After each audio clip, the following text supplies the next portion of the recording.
आप देख रहे हैं के मास न्यूज, हर समय आपके साथ। नमस्कार, आप देख रहे हैं के मास न्यूज, हर समय आपके साथ। मैं हूं राम सुंदर।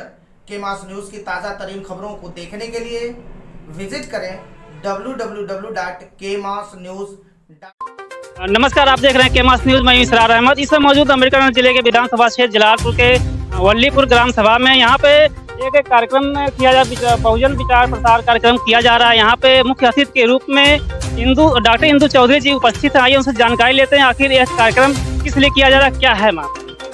ये कार्यक्रम जन जागरूकता का कार्यक्रम है। हमारे बहुजन समाज के महापुरुषों के जीवन के बारे में हमारे लोगों को जानकारी देना और उनके हक अधिकारों के बारे में उनको जानकारी देना, इसी उद्देश्य से ये कार्यक्रम रखा गया है।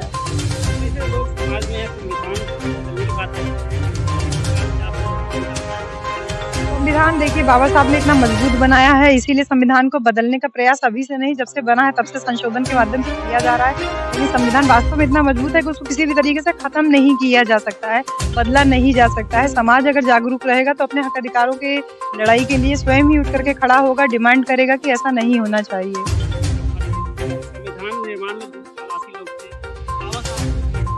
बाबा साहब ड्राफ्टिंग कमेटी के चेयरमैन थे और अकेले चेयरमैन होने की वजह से ये बातें अक्सर उठती है कि बहुत सारे लोग थे, लेकिन बहुत सारे लोग थे। अगर उनका इतिहास पे जाऊंगे तो बहुत ज़्यादा टाइम हो जाएगा, लेकिन मोटी मोटी बात यही जान लीजिए कि जो बाकी सदस्य थे उसमें किसी को पेचिश हो गई, किसी की पत्नी खत्म हो गई, कोई विदेश चला गया, ऐसे तमाम बहाने करके कोई भी संविधान को जो बनाने की जिम्मेदारी थी वो पूरी तरीके से बाबा साहब के ऊपर आई।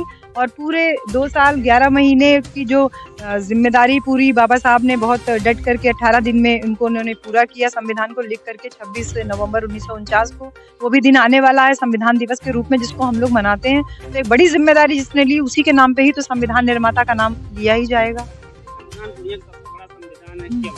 सबसे बड़ा लिखित और सबसे फ्लेक्सिबल 3 चीजें हैं।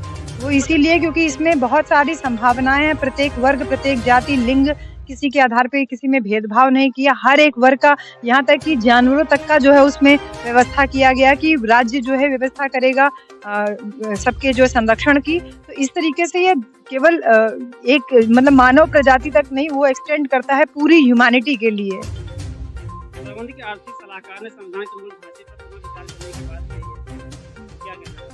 अब देखिए, प्रधानमंत्री के मुख्य सलाहकार हैं तो वो कुछ सोचा होगा उन्होंने, जो उन्होंने किया मैं उस पर तो टिप्पणी नहीं करूंगी। लेकिन हाँ, जो लोग ये कहते हैं कि संविधान में संशोधन होना चाहिए, तो एक बार थोड़ा संविधान बनाने का प्रयास करें।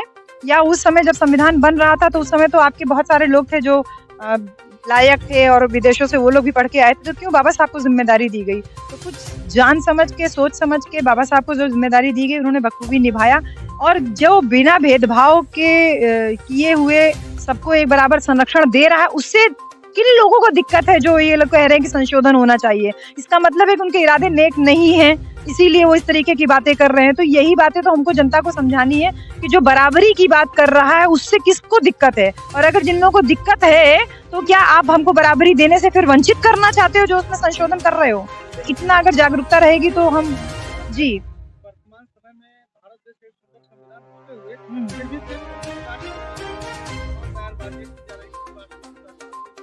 भारत एक धर्मनिरपेक्ष राष्ट्र है। कोई अपना अपना मत का प्रचार करना, ये स्वतंत्रता हम सबको मिली हुई है, मौलिक जो अधिकार है। और इसके साथ साथ जो हम लोगों का जो भारत का प्रियम्बल है, प्रस्तावना है, उसमें साफ साफ लिखा है कि हम भारत को एक संपूर्ण जो है धर्मनिरपेक्ष राष्ट्र के रूप में। तो धर्मनिरपेक्ष वर्ड जहाँ पे आता है वहाँ पे सबको practice, profess and propagate 3 word है ये अंग्रेजी वाला जो आता है कि हम अपने धर्म का प्रचार कर सकते हैं, पालन कर सकते हैं, उसके लिए प्रचार प्रसार के लिए कुछ भी अपनी संस्थाएं बना सकते हैं, प्रैक्टिस, प्रोफेस एंड प्रोपागेट कर सकते हैं। तो वो आपको स्वतंत्रता दे रहा है। लेकिन ये कहना कि किसी एक वर्ग या किसी एक धर्म विशेष के रूप में ही देखा जाएगा, तो ये तो संविधान की मूल भावना के साथ छेड़छाड़ है और ये किसी भी कीमत पे बर्दाश्त नहीं किया जाएगा। संविधान दिवस क्या है, आखिर इसको क्यों मनाया जाए? संविधान दिवस जिस दिन बाबा साहब ने संविधान लिख के तैयार किया था, मैंने अभी आपको बताया 26 नवंबर 1949 को बाबा साहब ने संविधान लिख करके कंप्लीट किया था और फिर वही संविधान सभा को दिया था। और उसके बाद 1950 को वो संविधान स्वीकार किया गया, लागू किया गया।